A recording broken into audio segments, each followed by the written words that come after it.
It would be very helpful if you first try to solve the problem yourself before watching this video. Question 96.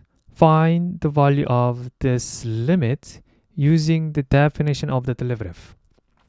Okay, we know that the definition of the derivative of the function f at x equal a is equal to f prime a is equal to limit h approaches 0 f of a plus h minus f of a over h, right? So we're going to compare this limit with this limit right here.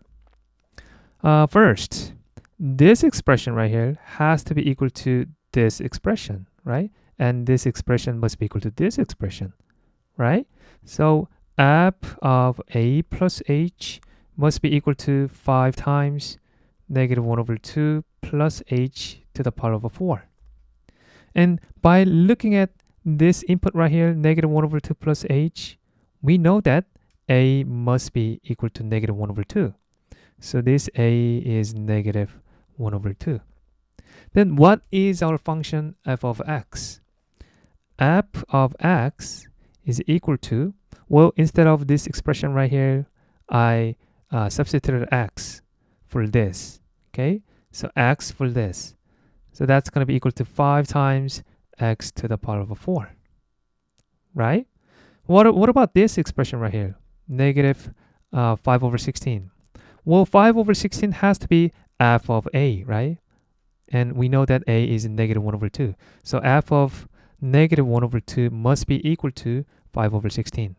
Since f of x is equal to 5 times x to the 4, f of negative 1/2 is equal to 5 times negative 1 over 2 to the power of 4. So that is equal to 5 times 1 over 16. So that's 5 over 16, right?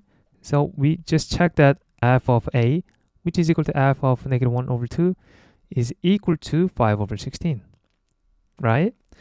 Here, since a is negative 1/2, all of this expression right here, all of this limit value is equal to f prime, well, if the function is f prime negative 1 over 2, right?